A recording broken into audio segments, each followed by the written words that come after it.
Assalamualaikum warahmatullahi wabarakatuh. Bismillah, alhamdulillah,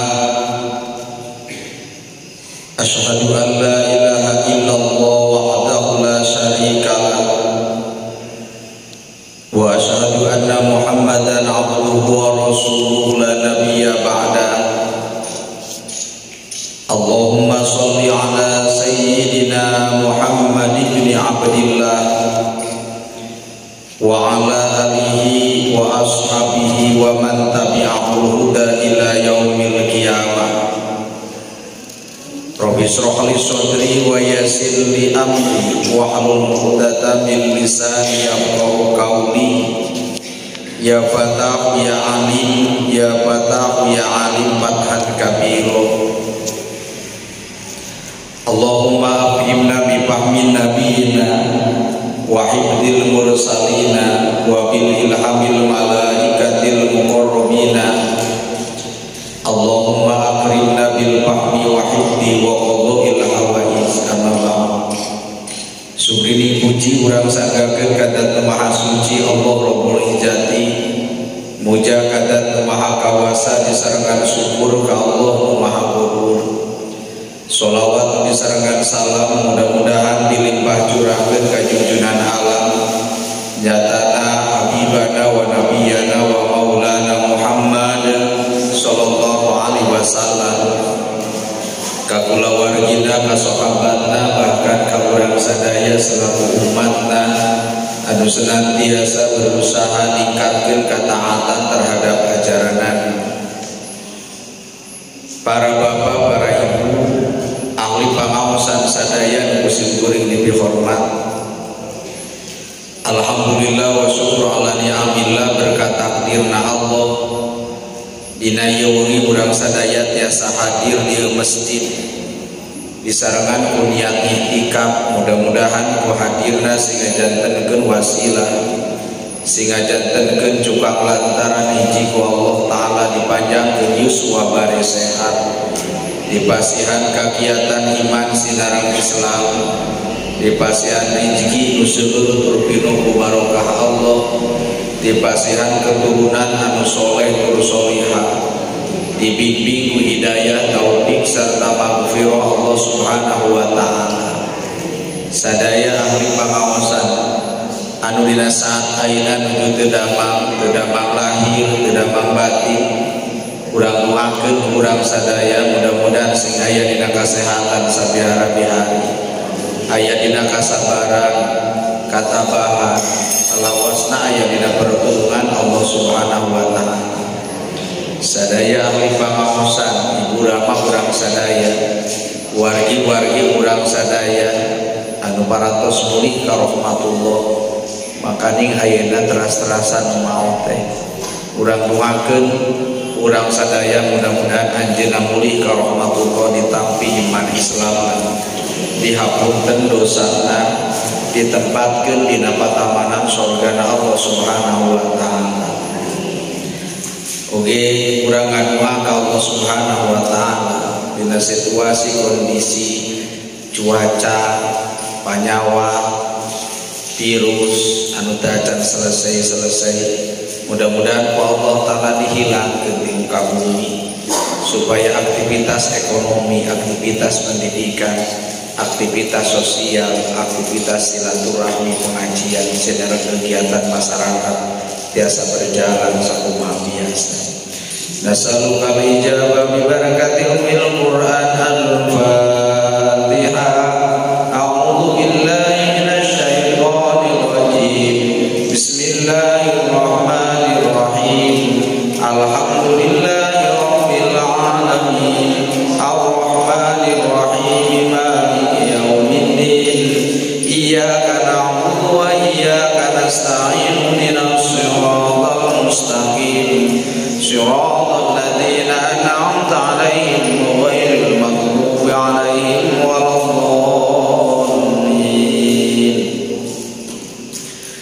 Hadirin para ibu ahli pangaosan sadaya nu kusim kuring dipihormat, urang ningali hadis Rasulullah sallallahu alaihi wasallam.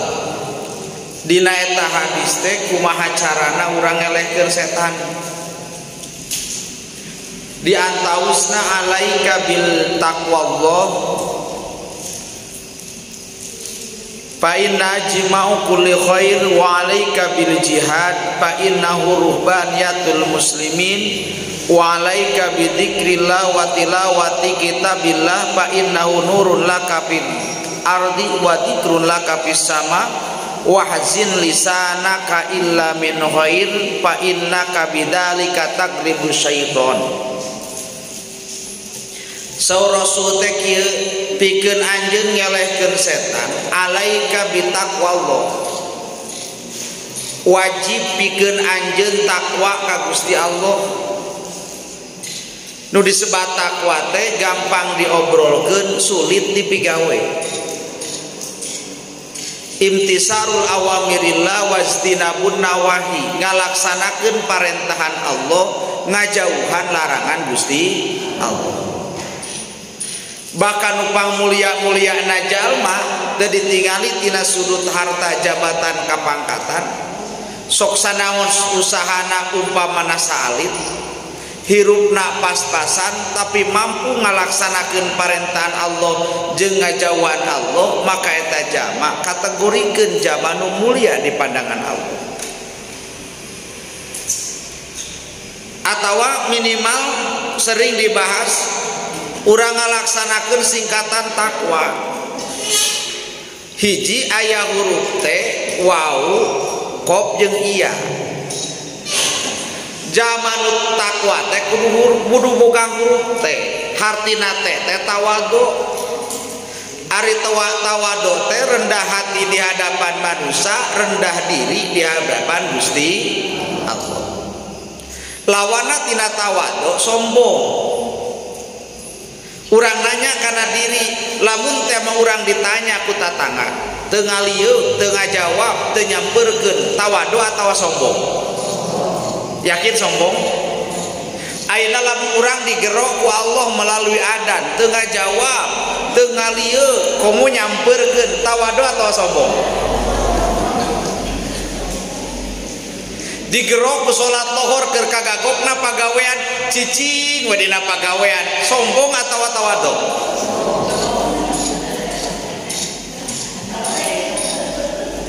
Kakagokna keur tutunuhna salat subuh, ceuk muadzin teh as-shalatu khairum minan naum, salat teh leuwih alus tibatan sare heula salat heula. Jadi atuh zaman nu takwa pikeun ngelehkeun setan teh timbulkeun dina jero hate sifat tawadu. Digeroan ku Allah buru-buru ngajawab, pantang alus-alus teh ngajawab adan. Allahu akbar, Allahu akbar. Urang nu ngupikeunana Allahu akbar, Allahu akbar. Aya aturan keur gawe ka kagokna datang salat lohor ku adan, geuning geus lohor deui, bahasana geuning. Siga kapaksa lah ya pagawean numpuk kene geus lohor lah lain lillah. Kaduana tawadu ka makhlukna Allah, ka manusia kudu tawadu, rendah hati di hadapan manusia, teu meunang nimbulkeun kasombongan. Sabab sombong ku harta bakal ditinggalkeun, sombong ku jabatan ogenan bakal ditinggalkeun, sombong ku keturunan ogenan bakal ditinggalkeun. Sabab urang ku braga alam dunia teh kan teu nyanakna naon. Komo lamun dina istilah Sunda sering dibahas, makan sok dibawa. Asal muasal urang teh kan tina cai nu hina. Cai naon? Cai naon Bu? Cai mani. Pasok ibu nyempengan cimani. Kan tina cai mani dihijikeun. Nabi Adam langsung tina taneuh, urang mah tina saripati taneuh. Mantak dina istilah Sunda pikeun ngahilangkeun kasombongan, ngadatangkeun katawaduan, mani nasok dibawa. Lamun beunghar disebutna mani, beunghar. Oh sok urang emut karena bahasa Sunda, da sok loba bahasa Sunda beneran. Mani beunghar anjeun teh ulah sombong ku ka beungharan, anjeun mah anger akur dijieunna tina cai nu hina tina cai mani. Aya nu beunghar dijieunna tina emas. Teu aya. Lamun kasep disebutna mani kasep ulah sombong ku ka kasepanana sabab anjeun mah angger dijieun tina cai anu hina nyatana cai mani da geuleuh mulia mana pi hayameun jeung pi jelema. Ibu enjing-enjing dagang nog payu moal, dagang nog hayam barade nog hayam payu moal. Coba lamun ibu-ibu enjing-enjing dagang cimani salaki di kantongan sih aya nu rek meuli moal, berarti mulia kene pi hayameun daripada pi jelema. Jama anu takwa pikeun ngelehkeun setan ketimbulkeun sifat tawadhu dina jero hate.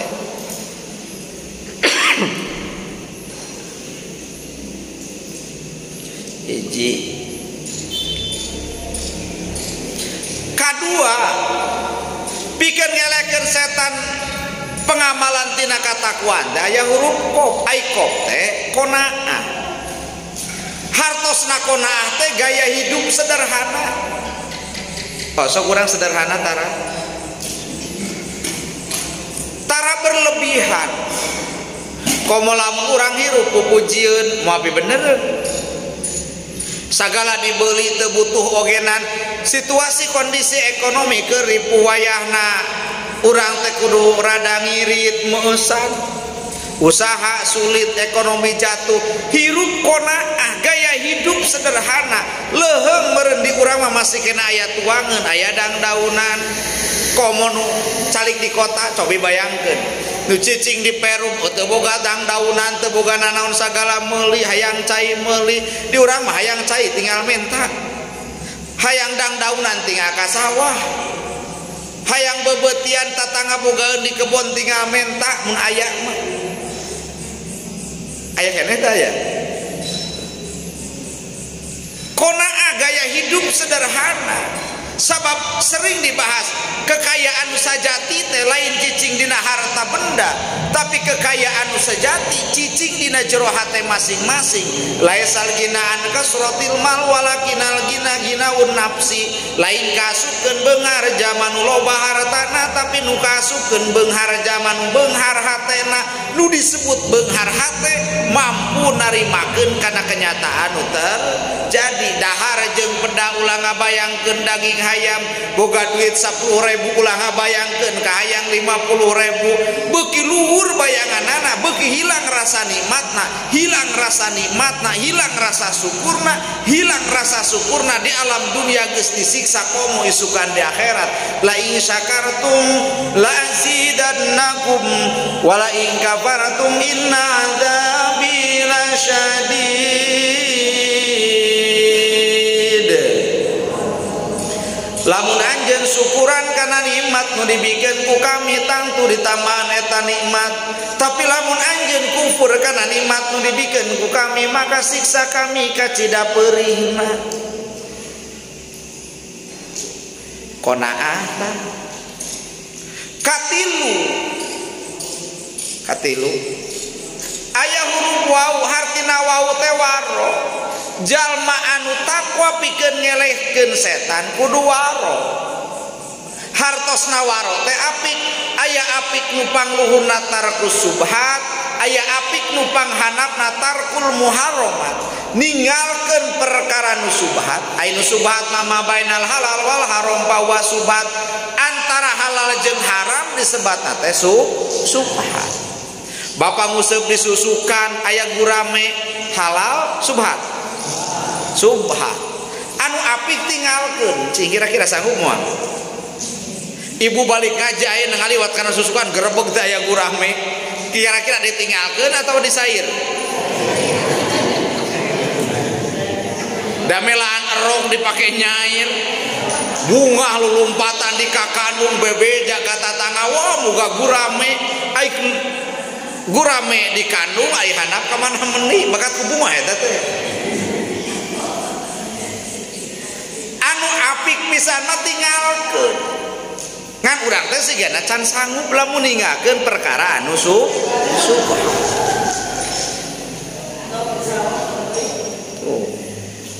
Sabab ai lauk kurame lain lauk susukan, beureun lauk susukan mah beunteur enol lauk susukan tah. Tapi ai gurame lauk emas mah eta mah disebutna lauk balong, ngadu ka balong usaha dan digigireun susukan teh loba balongna. Kecuali lamun terang sumberna jadi haram. Balong batur pamiceunanana molong mah ditanean we tina susukan. Subhat atau haram? Haram sabab apa sumber? Ibu ngapoe ku salaki dibere duit 500, 1 juta, 2 juta ngapoe. Lamun mung kabawa bisi tiranu haram mah ulah ditanyakeun. Kang ti mana duit teh ieu? Loba-loba ting wae merean duit, menang maling. Pamajikan kabawa, tapi lamun repeh we mah nanyakeun. Makan dosana salaki wungkul. Seperti orang ka dieu. Masjid besar kan acan beres 100%. Injing-injing di aya jam maka dia badai nyumang 500 juta. Alhamdulillah wengi tadi kenging judi online 2 miliar bade disodakokeun 500 juta. Diarah ulah. Arah ulah. Tapi dibejakeun sumberna menang judi peuting tadi diarah ulah.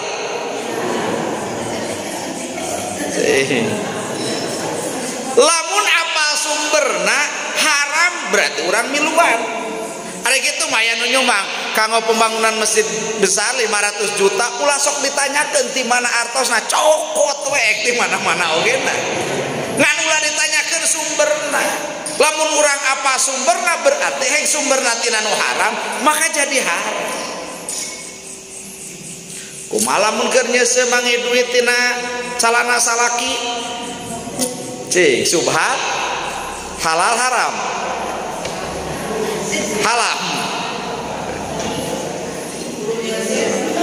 Atawa buruh nyeuseuh. Lah bae teu geger ieu hepeh we. Ke lamun nanyakeun karek dibikeun. Maka tetap kudu wawartos heula. Lamun apakah wajibna kacumponain apakah wajib teh tuangeun nu dipake kakuatan eta disebutan apakah wajib. Lamun sadinten jang anak jeung pamajikan cukup 50.000 maka 50.000 sadinten apakah wajib. Kumaha lamun salaki tara usaha da situasina kondisi seperti kieu kaayaanana ibu boga duit 100.000 kudu kumaha ye nah beulikeun beas heula. Nu saena mah bikeun heula ka salaki. Siap teu? Kapan hiji istri sumping ka Rasulullah, "Ya Rasulullah, abdi terek sedekah ali tina emas, teangan dulur anjeun upang miskina." Eta istri mapai-mapai lembur neangan dulurna upang miskina sumping ka Rasulullah, "Ya Rasulullah, teu aya di nu miskin mah iwati keluarga abdi da cara oge abdi oge antara usaha." Ceuk Rasul teh bikeun we ka salaki anjeun selesai Pak. Kumaha lamun kieu boga duit 100.000, Kang abdi boga duit 100.000 rek disodakohkeun ka akang. Golerkeun heula duit 100.000 tapi akang can mere apakah wajib buru-buru copot deui. Sigana salaki geus ngaronggong we rokok ya ieu. Tuh. Abdi sedekah ka akang 100.000 ngan akang can mere apakah wajib ka abdi da geus eueuh beas-beas acan. Nu 100.000 ku abdi dicopot deui rek pake meuli beas. Pamajikan boga pahala sedekah, salaki cupar kawajiban.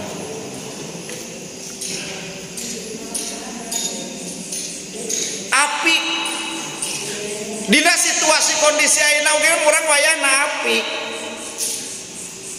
nu maot beuki seueur malaman itu mah geus aya 3 duh tapi ka jam 3 ngurebkeun teh mudah-mudahan we urang masing terhindar sadayana matak ceuk Rasul teh sok anjeun tah jadi dulu wudu anyar-anyar kana wudu pasok urang anyar-anyar kana wudu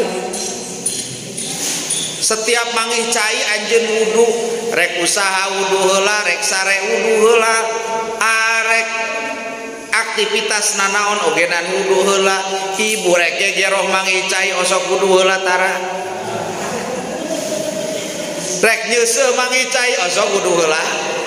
Lamun cek kesehatan mati tak kokocok kumbu, tapi selama geus ngajawab di baheula ogenan tajdidul wudu, sok anjeun nganyar-nganyar kana wudu. Sasalaman ogenan aya aturan kararago, aya nu maot aya nama teu damang heula henteu nguruskeun teh rada malaluh nur sarieun. Mudah-mudahan sing leungit ya Allah ya Rabbi. Kamana-mana kudu make masker bari eungap. Matak saya nama tuangan ogenan kudu dijaga, diapikan. Dahareunana buah-buahan cau atau nu di juru imah teh ulah dijual wae sakalian keur kieu mah di dahar mun aya eta ogenan. Buah-buahan sing sarehat, sing bara resih di bumina sabab kondisina sapertos kieu kaayaanana. Sambil urang ngadua ka Gusti Allah saparapat teuing urang ngadua ku sholawat sipa upamana Allahumma sholli ala sayyidina Muhammadin tibil qulubi wa dawaiha wa afiyatil abdani wa sifaiha wa nuril absari wa diyaiha wa ala alihi wa sahbihi wa sallim. Teu bisa ku bahasa Arab ku bahasa Sunda ogenan Allah uningan ya Allah sehatkeun diri abdi, sehatkeun keluarga abdi, sehatkeun dulur-dulur abdi, komo tina panyakit nu keur nyebar dina saat ayeuna. Ngadu ka Gusti Allah daiwati doa bungahkeun hate katiluna kaopatna pikeun ngawujudkeun katakuan ngelekeun setan teh nyatana aya huruf iya hartina iya teh yakin kasaha yakina kadat nu maha kawasa nyatana dat Gusti Allah. Sieun meunang tapi yakin kudu leuwih gede daripada kasieun. Dalam jamaah sieuna gede teuing bisa-bisa cilaka. Ibu uwi pangaosan ngaliwat ka makam di masjid kene geus ngabayangkeun nganyar kene nu maot ieu teh keur ngaji teh inget ka nu maot we. Hek aya rek balik ngaliwat ka dinya kumaha lamun aya sora. Dibayangkeun. Kasieuna di makam atawa di dieu kene? Di dieu kene pelebah ngaliwat ka makam teh ternyata aya ucing kana kararas disadap gerutuk teh lumpat senal pegati tajong gogorowokan gara-gara naon sieun. Maka zaman takwa sieun meunang hati-hati menang tapi tumbuhkeun keyakinan nu cicing dina jero hate sabab nu ngayakeun panyakit Allah nu ngaleungitkeun ogeuna dat Gusti la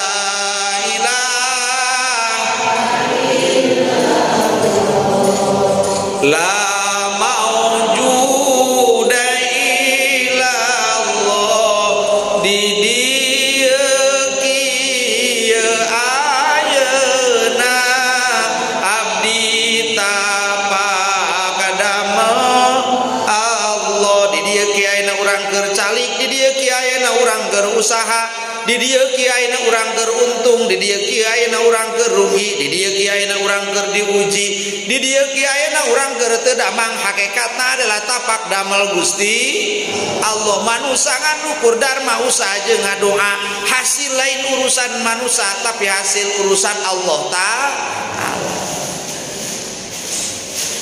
Kumaha lamun di urang aya nu teu damang umpamana naudzubillahi min dalik hek aya anu covid umpamana ulah dijauhan teuing tapi di deukeutan teu meunang tapi tingali pangabutuhna bisi teh mah kudu isolasi mandiri wayana kewajiban tatangga sarerea nu disebut tatangga teh kapayun 40 bumi katukang 40 bumi kagigir 40 kagigir hiji deui 40 berarti sabaraha bumi 100 60 bisi teh mah teu ngagaduhan tuangeun wayahna ceuk Pak RT teh di jadwal saha nu rek sedekah tuangeun kajenting dibungkus jeung naon we bogana rek jeung goreng enog jeung ditabahan ku cai cenah boga cauna gantungkeun we di bumina di jadwal lamun teh mah aya tatangga urang nu teu gaduheun keur isolasi mandiri da boro-boro bisa kaluar ai beuteung kalaparan mah anger moal bisa nahan. Paingan atuh Rasul pernah nyarioskeun di antara zaman bakal dirindukeun ku surga teh wa mut'imil ji'an mere kadaharan ka jalma anu kalaparan bisi teh maya nu keur isolasi heg teu sigana teu bogeun beas-beas acan hideung di jadwal euceuk mah bagian poe Senin isuk-isuk euceuk mah bagian Senin samasa sore boga naon wae nu diimah da eta teh kewajiban urang sarerea daripada nungguan bansos nu teu puguh-puguh bari teuheung lamun turun deui kalah jadi pasaya dina turuna ogena nu ieu meunang nu ieu teu meunang puyeng ka dituna mending kene urang gerakan sosial masyarakat niatan sodaqoh mudah-mudahan lamun digerakkeun di kampung urang samudae kitu tanpa ul bala bis sodaqoh nolak balai teh ku sodaqoh hiji tah.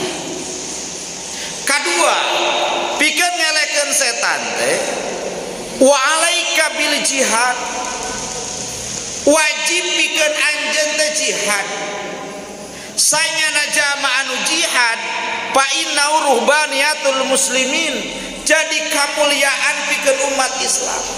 Nah masih aya ruhu jihad na nu cicing dina jero hate nah tatkala agama keur dihina nah tatkala tokoh agama keur dihina bebeakan nah masih kena aya ruhul jihad nu cicing dina jero hate masing-masing tatkala masjid kosong tatkala madrasah kosong tatkala nu sholawat geus teu aya nu dikir geus teu aya masjid geus teu aya nu adan paur kana dawuhan Rasul saya ti jamanun ala ummati hiji waktu bakal datang ka umat kami Islam ngan ukur tinggal ngaran ari ngaku nama Islam salat tara nu Jumatan ogenan henteu mangkane zaman Nabi naon anu dikutuk jadi monyet batur ngalaksanakeun ibadah Sabtuan ieu mah kalah ngalalau kunu kirodatan khosin jadi monyet Jumatan geus langka pangajian geus tara berjamaah ogenan langka paur Islam ngan ukur tinggal ngaran kaduana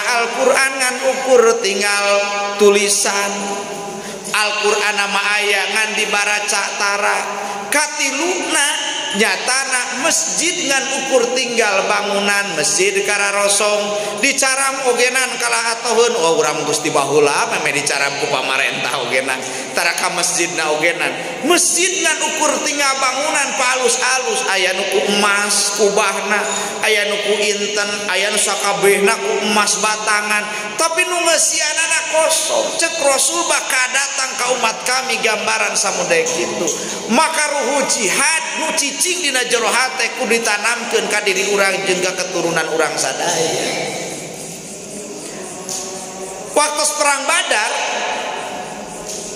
Badar umat Islam kayak ini padahal teu sebanding seueur kana umat kafir daripada umat Islam. Beres perang cek Rasul urang kakara beres perang nu leutik padahal sakitu campurna.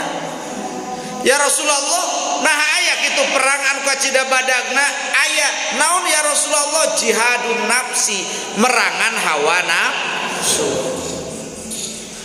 datang waktuna salat aya turan urang teh teu purun 11:30 makan kerek lohor teh jag-jagene dur we lohor da ngadadak jadi puyeng jeung tuluh sare heula jihadun nafsi merangan hawa nafsu.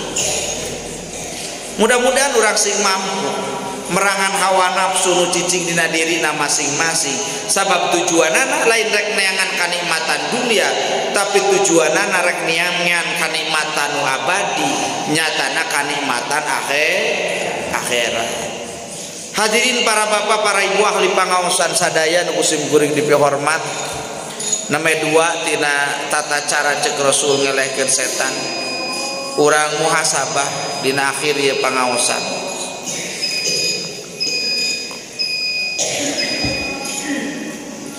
urang maca kana diri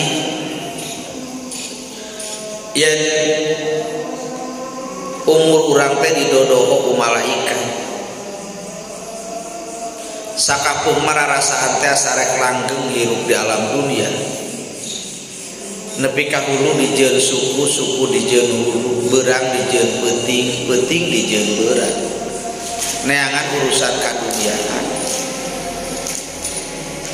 Padahal malaikat Ijroil keur ngadodoho iraha waktuna urang diku mangkani dina saat ayeuna keur usum aya nu sakampung 2 sa-RW 3 sa-RW 4 hampir ngadinten nguping lapad innalillahi dina speaker.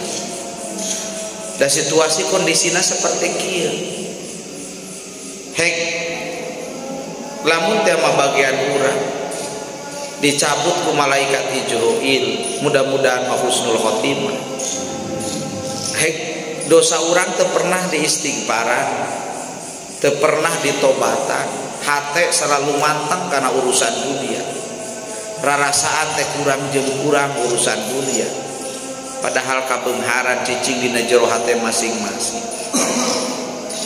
ungapoe urang adamel dosa gunung nu sakitu luhurna dibandingkeun jeung dosa nu pernah urang dipidamel mah ageng kene dosa urang lautan nu sakitu luasna satungtung paningali sigana lamun dibandingkeun jeung dosa nu pernah urang dipidamel maka yakin luas kene dosa urang pertarosanana urang rek kumaha mamangul dosa di hadapan Allah Subhanahu wa taala maka mangpang mumpun ku Allah masih kena dipasihan kasempetan mangpang mumpun ku Allah masih dipasihan panjang umur mangpang mumpun ku Allah masih kena dipasihan kesehatan kajag-jaga sehingga tiasa sumping ka ieu masjid disarengan ku niat i'tikaf urang ngaoskeun istighfar sasarengan sabab yakin nu hadirin aya kasempetan lain jama-jama nu bersih tapi nu hadirin aya kasempetan jama-jama nu bobolokot dosa ka Allah nganu apa dosa dirina masing-masing cek Rasul saldo miroka tanyakeun kana diri anjeun masing-masing maka dina umi ayeuna urang nanya kana jero hatena masing-masing seberapa besar dosa urang peureumkeun panon dohir urang bukakeun panon batin mudah-mudahan ku melalui barokahna istighfar hiji Allah nurunkeun pangampura kang urang sadaya sehingga urang mulihna tina ieu pangaosan dibersihkeun ku Allah ngajadikeun katenangan kajongjonan keamanan dina jero hatena masing-masing melalui barokahna istighfar bilidama diri urang keluarga urang tatangga urang nu teras-terasan maksiat mudah-mudahan ya Allah turunkeun hidayah serta taufik putra putri urang sadaya urang bayangkeun nami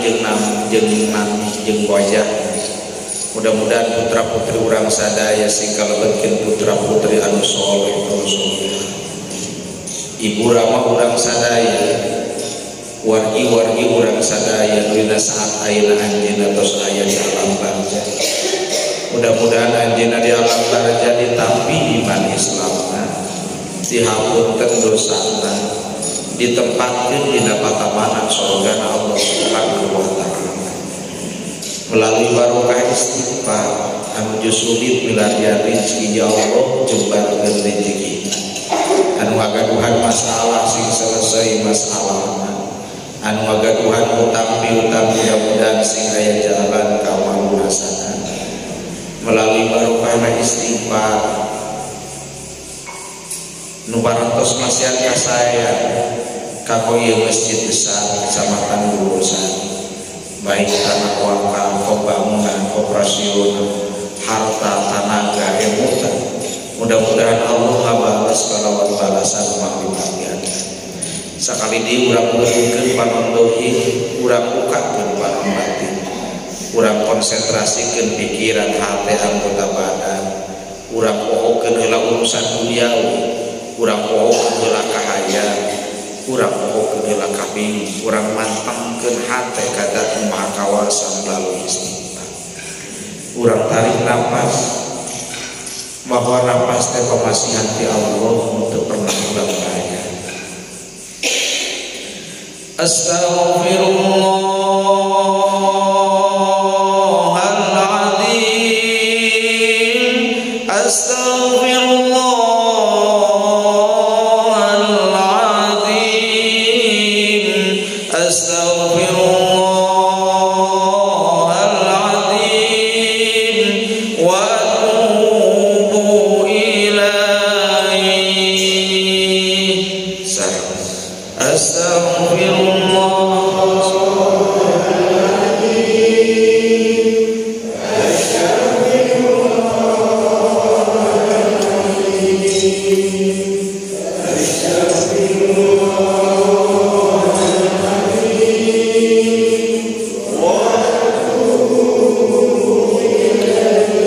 Astaghfirullahaladzim, astaghfirullahaladzim, astaghfirullahaladzim, wa atubu ilaihi. Allahumma ighfir lana ya Allahumma ighfir lana wa li walidayna warhamhuma ya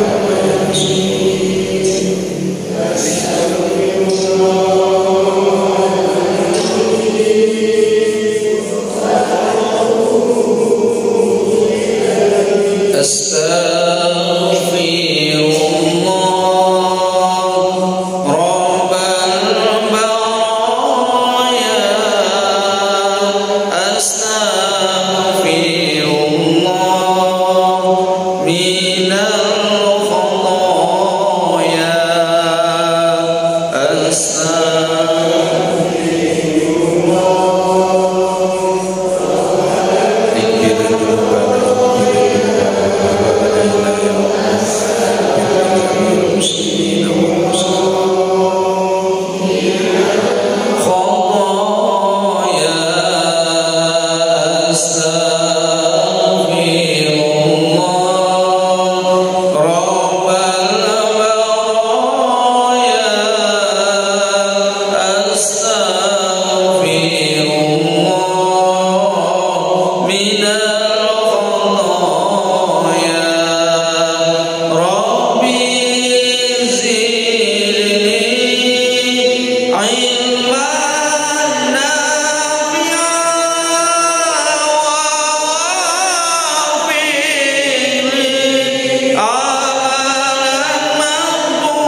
Suratul ladzina an'amta 'alaihim ghairil maghdubi 'alaihim waladdallin. ilmi wal hidayah nularasna tina Al-Quran sinarang al-hadis nuleparna tina kakaluan sinkuring nyuhun hapunten tina kakiraan sinarang kalangkunganan wallahul muwaffiq ila aqwamit thoriq. Wassalamualaikum